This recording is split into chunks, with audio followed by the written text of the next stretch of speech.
daawadayaasheena dunida ciyaaraha tube assalaamu calaykum kuna soo dhawaada muuqaal cusub waa mid ka mid ah kuwa ugu taariikhisan uguna muhiimsan caalamka iyo naadiga ugu guulaha badan England heer qaaradeed sheekada halkan waa mid weyn ee Liverpool hogaamiyaasha Premier League England iyo tan raadinaysa inay soo afmeerto sanado dheer abaarta ka haysata koobka Premier League muuqaalkan waxaanu ku dul istaagi doonaa waan idinku soo turjumi doonaa macluumaadyada ugu muhiimsan taariikhda Reds ee gaaraysa 127 sano rikoorada ugu muhiimsan guushii iyo guuldaradeedii ugu weyn ee taariikhda micnaha astaanteeda lagu daray heesta You Will Never Walk Alone sirta cadaawadeeda kala dhaxaysa Manchester United iyo Everton siday ku dhacday fadeexadii jaajuusida ee Manchester City inta iyo ka badan waxaanu wada jir ugu daawan doonaa muuqaalkan oo ka mid ah xaqiiqooyinka xidigaha oo had iyo jeer aad uga barateen bartiina dunida ciyaaraha tube fadlan nala daawo muuqaalkan intaanan bilaabin muuqaalkan waxaan ku xasuusinaynaa daawadayna subscribe saartid riix like sidoo kale riix gambaleelka digniinta si markaan muuqaal soo gelin aad u noqotid qofka ugu horeeya ee daawada sidoo kale waxaan ku xasuusinaynaa daawada inaad sii sheergaraysid oo saaxiibadaada baraha bulshada aad kula sii wadaagtid sida Facebook, Twitter, WhatsApp, Google Plus iyo dhammaan adeegyada kale ee baraha bulshada aad baad ugu mahadsan tahay soo booqashada barteena dunida ciyaaraha tube kahor asaasida Liverpool 14 sano waxaa la asaasay naadiga Everton 1878 waxaana hogaaminaya ganacsadaha reer Ingiriis John Holding kaasoo taasi u doortay garoonka Anfield ee la asaasay sanadkii 1884 ku ciyaaridda kulamada kooxda garoonka waxaa lahaa isaga iyo mid ka mid ah saaxiibadiisa oo uu amaahin jiray naadiga muqaabilkeeda lacag yar sababa ku aadan iska horimaadkiisa maslaxadda ganacsigiisa xubno ka tirsan maamulka naadiga Everton waxaa soo kala dhex galay khilaafaadyo waaweyn waxaana taasi ay keentay in Holding uu isagu ku siyaadiyo kirada garoonka taasoo ugu dambeyn u gugaxaartay in Everton isaga baxdo 1892 waqti badanna kuma qaadan inay ku guuleysteen in iyagu iibsadaan dhul kadibna ay ka dhistaan garoonkooda hadda ee Goodison Park si Holding isagu u go'aansado argudasho waxa uu dhisay naadi cusub 1892 garoonka Anfield ayuu saldhig uga dhigay halka bilowgii ugu magac daray Everton Athletic kadibna wuxuu ku qasbanaaday magaca uu ka bedelo si uu ugu magac daro Liverpool maxaa yeelay xiriirka kubadda cagta Ingiriiska waa uu diiday in koox kale la siiyo magaca Everton meeshan waa halka ay ka qaraxday dagaalka cadaawadeed ee taariikhiga ee deriskooda Everton ana sanad kasta ay wada galaan mid ka mid ah darbiyada ugu saameynta badan waxaana loo yaqaanaa Derby Merseyside astaanta Liverpool waxay wadatay tan iyo asaaskeeda shimbir laan caleena afkiisa ku wata waxaana jirtay in astaantan dhowr jeer wax laga bedelay laakiin hal mid ayaa wada sugnayd taasoo midda ugu muhiimsan astaanteeda hadda waxay ka kooban tahay shimbirkaasi oo lagu magacaabo Liverpool oo ah astaanta magaalada Liverpool muddo dheer lagu daray laba shumac oo ah labada dhinac kuwa ka kala yaala si loo waariyo 96 taageere ee kaga geeriyootay dhacdadii isbuurashada garoonka Hillsborough taas oo iyadu kulankii Liverpool iyo Nottingham Forest ka dhacday 1989 meesha ugu sarreysa astaanta waxaa uga qoran magaca naadiga iyo jumlada ay caanka ku tahay naadiga weligiin keligii marna ma socon doontaan You Will Never Walk Alone naadiga Liverpool koobabka haysato taariikhdeedu waxay gaarayaan 62 koob oo rasmi ah iyadoo aan lagu darin 4 koob oo horyaalka heerka labaad ah waxay ku guuleysteen 18 jeer horyaalka Ingiriiska markii ugu dambeysay waxay ahayd 29 sano hor waqti hadda laga joogo lagu daray League Cup oo 8 jeer ah koobka FA oo 7 jeer ah 15 jeer oo koobka Community Shield ima Yurub ahaan waa naadiga Ingiriiska ugu guulaha badan waxay ku guuleysatay Reds koobka UEFA Champions League 6 munaasabadood markii ugu dambeysay waxay ahayd xilciyaareedkii hore halka koobka UEFA Cup ay ku guuleysteen 3 jeer iyo Super Koobaha Yurub 4 jeer ima caalami ahaana maalmo yar ka hor waxay iyagu ku guuleysteen koobka naadiyada dunida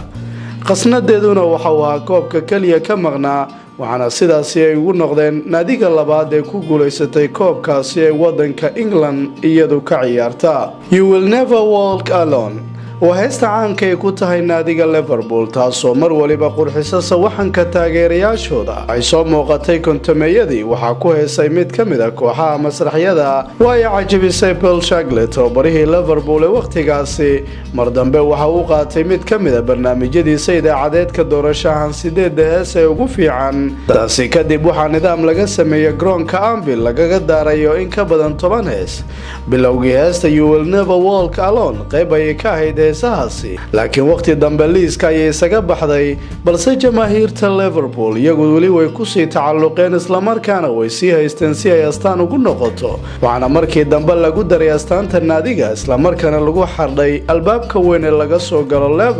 naadiga Liverpool guusheedii ugu weyneed waxay u noqonaysaa sanadkii 1974 markii ay ka guuleysteen kooxda Troms Gods ee dalka Norway tartanka koobka koobabka Yurub natiijo ahaan 11 gool iyo waxba ima guuldaradeedii ugu weyneed ee taariikhda Liverpool waxay ahayd sanadkii 1954 waxay ku guuldaraysteen natiijo dhan 9 gool iyo gool gacanta kooxda Birmingham City horyaalka heerka labaad halka guuldaradeedii ugu weyneed ee garoonka Anfield kaga soo gaartay ahayd sanadkii 1930 gacanta naadiga Sunderland waliba 6 iyo waxba marka ay sheekada joogto guuldaradeedii ugu weyneed ee Champions League waxay ka soo gaartay kooxda Ajax Amsterdam natiijo dhan 5 gool iyo gool 1966 Liverpool waxyaabihii murugada lahaa ee soo maray waxaa ka mid ahaa dhacdooyinkii ama masiibooyinkii Hillsborough iyo waliba Hull kuwaasoo taageerayaal fara badan ay ku geeriyoodeen horena waxaan uga sameynay barnaamij oo aad ka heli karaysaan linkiga hoose ee description-ka cadaawada labada kooxood ee Manchester United iyo Liverpool waxay la xiriirtaa arrin ka fog kubadda cagta waxay u noqonaysaa qarnigii 19aad waxay ahayd magaalada Liverpool mid aad u barwaaqo sabab ku aadan dekedeeda caanka halka magaalada Manchester iyaduna wax soo saarkii waliba warshaduhu ay ku caan ahayd si lama filaan ay dadka reer Manchester iyagu u go'aansadeen inay helaan deked iyagoo ay ku soo xirtaan doomahooda ganacsiga iyadoo aan loo baahan dekeda magaalada Liverpool si ay ugu iibgeeyaan wax soo saarkooda ama kuwa kale ay kala soo degaan waxaase wadil waxay ka dambeysay kadib markii canshuuro fara badan Merseyside-ka ay ku soo duldurtay dadka dekadooda isticmaala sanadkii 1894 Manchester waxay yeelatay in ay kaga soo degto badeecooyinkooda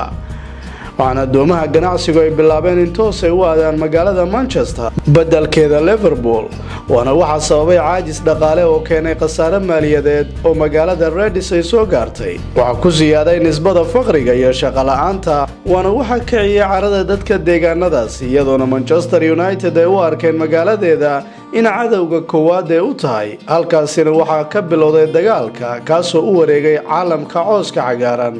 sanad kastana waxaanu daawanaa kulan kaasoo loogu magac daray derbiga England mid ka mid ah kulamada ugu adag horyaalka wadanka England warbixino Ingiriiska laga helay waxay sheegayaan in Liverpool ay ku dhacday fadeexad jaajuusida waqtigii u dhaxaysay June 2012 ilaa iyo Febraayo 2013 warbixinadaasi waxay sheegayaan in City ay u kashifeen in dad xiriir la leh Liverpool ay dhowr jeer ay galeen nidaam u gaara baarayaasha naadiga City caan kuwa Skull 7 waxaana halkaasi ku jira macluumaadyo ku saabsan in ka badan 500 oo laacib oo caalamka meelo kala duwan kaga ciyaara lagu daray muuqaaladooda oo muujinaya bandhigooda taasina waxay keentay in City iyadoo dacwad ay ka gudbiso Liverpool ku qasbanaatay in si sharci ah isu fahmaan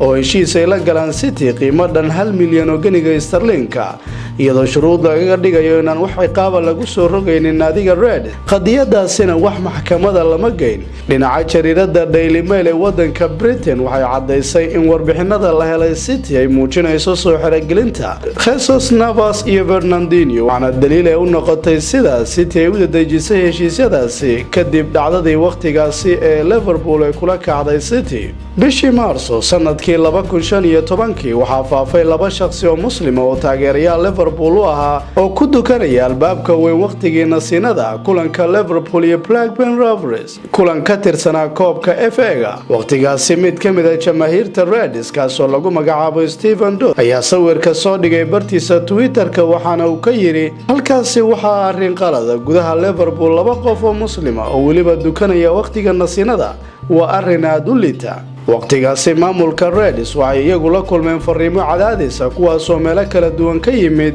si Liverpool u go'aansato ka hadlida arrinka way cambaaraysay fariintaasi islamarkaana waxay sheegtay ninkaasi inuusan matalin kooxda misna aysan aqbalaynin qaab kasta oo kala soocida halka boolisku ay xiriir la sameeyeen sidii shakhsigaasi tallaabo looga qaadi lahaa. Klopp markii uu soo gaaray sanadkii 2015 si uu u tababaro Liverpool waxa uu soo saaray Jurgen Klopp go'aan yaab lahaa kaasoo laacibiinta lagaga mamnuucay in boorka caanka This is Anfield kani waa Anfield kaasoo ku yaala dhamaadka tunnelka garoonka Liverpool aysan marna taaban karaynin ilaa iyo koob ay ka qaadayso kooxda. Boorkan ayaa la dhigay 60meeyadii si haybad loogu muujiyo garoonka oo ay argagax ku rido kuwa ka soo horjeeda sidoo kale dhiirigelinta laacibiinta Reds ee kulamada. Klopp ayaa ka hadlay isagoo leh waxaan u sheegay laacibiinta inaan loo ogoleen taabashada boorka kani waa Anfield ilaa aan koob uga guuleysanayno. Tallaabadaasina warbaahinta England waxay ku xirtay sida uu rumaysnaa Klopp islamarkaana rajadiisu ay ahayd in abaarta koob la'aaneed laga bixi doono iyagoo u daliishanaya mar uu Klopp yiri markii aan tababaro u ahaa Dortmund waxaan imid Anfield si aan kulan saaxiibtinimo ula ciyaarno waana taabtay boorkaasi ka hor kulanka waxaan ku guuldareysanay natiijo dhan 5-1. Go'aanka Klopp waa uu shaqeeyay ilaa iyo xilciyaareedka dambe waxaanay ku guuleysteen koobka UEFA Champions League. Maalmo ka horna waxaa loo caleemo saaray koobka naadiyada dunida oo si rasmi ah loo siiyay magaca naadiga ugu fiican caalamka. Haddaba daawadahaanu jecelnahayo maxaa kaaga baxay macluumaadkan aan kula wadaagnay? Magacaygu waa Cabduqaadir Qayska.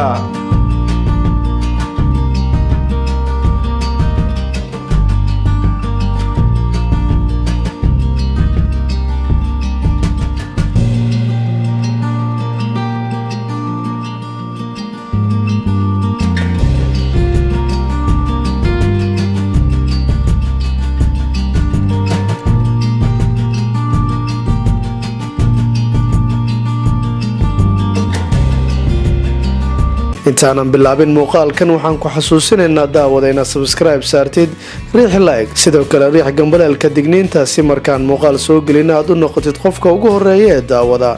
sidoo kale waxaan ku xasuusinaynaa daawada inaad sii sheergaraysid oo saaxiibadaada baraha bulshada aad kula sii wadaagtid sida Facebook, Twitter, WhatsApp, Google+ iyo dhammaan adeegyada kale ee baraha bulshada. aad baad ugu mahadsan tahay soo booqashada barteena dunida ciyaaraha Tube.